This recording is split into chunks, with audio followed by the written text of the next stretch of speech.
today I want to show you how my chayote squash is doing. It is also called Guisquiles in El Salvador.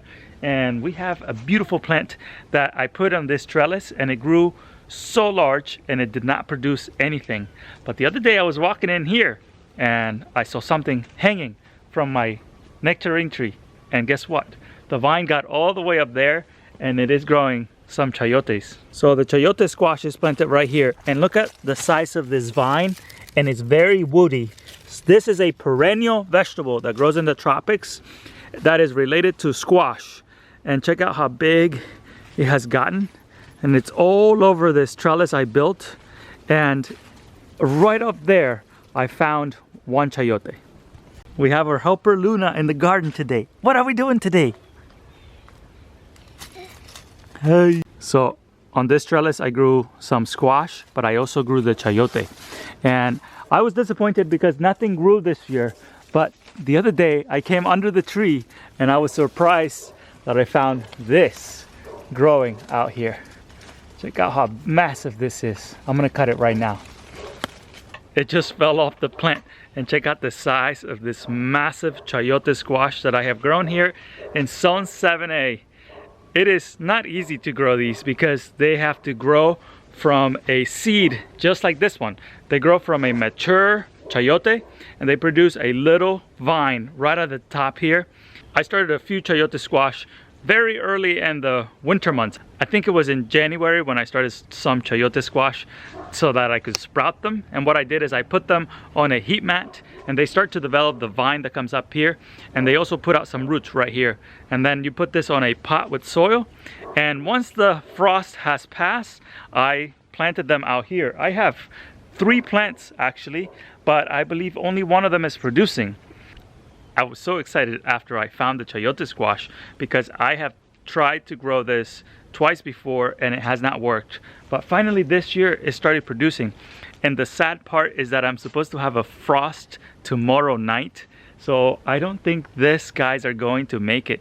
I see a ton of baby chayotes on the vine, but they are way up there on that tree. Believe it or not, that's like 14 foot tall.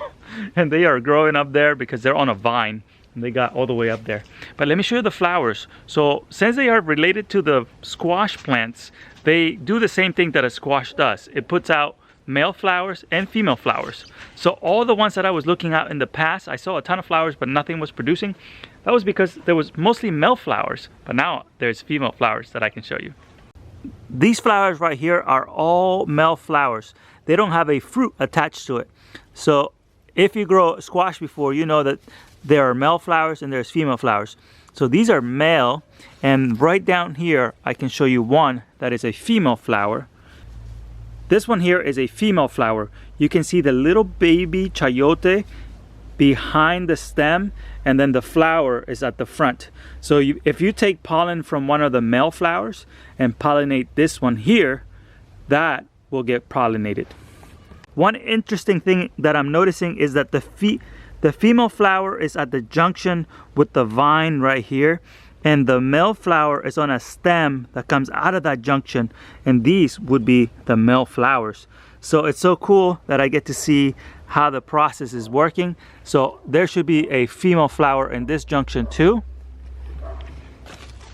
And sure enough, there's a branch right there that's going to develop into a female flower, which is the one that will produce the squash. Did you find something to eat in the garden? That's a green tomato. I think we need a ripe tomato for you. Luna has learned to pick all of her own vegetables in the garden, and I just got to be careful because there's some spicy peppers around, but we are in the back orchard right now and there is no peppers in the back orchard.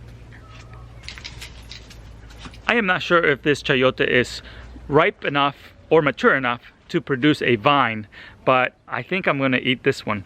The plant that I have devised so far is that I have this plant right here. This one is not as thick as the other one I showed you. There's 2 plants in here. So what I could do is I could uproot them and put them in a pot. But I've watched a YouTuber from Tennessee. She's also in Zone 7A. And what she does is that she adds a ton of mulch at the base of these, and they come back for her. And last year I was able to overwinter a taro that was over there by doing just that. So I think I'm going to be doing that for the chayote, and hopefully it comes back next year. But if it doesn't come back, my plan is to uproot that really thick one over there and hopefully plant it in full sun next year so that I start getting chayotes much sooner in the summer months. This chayote has taken a lot of effort to grow because I started very early in the season trying to grow them, but it is so worth it because it is a plant that I've tried to grow so many times before, and I was finally successful this time, so I am so happy that I grew them. What I also recently learned is that the young tips of this chayote squash are edible, like a vegetable. So in Asian cuisine, they eat them as a vegetable. So I might come in here and harvest a few of those tips and eat them before the frost tomorrow night so that I can enjoy a little bit more of my labor.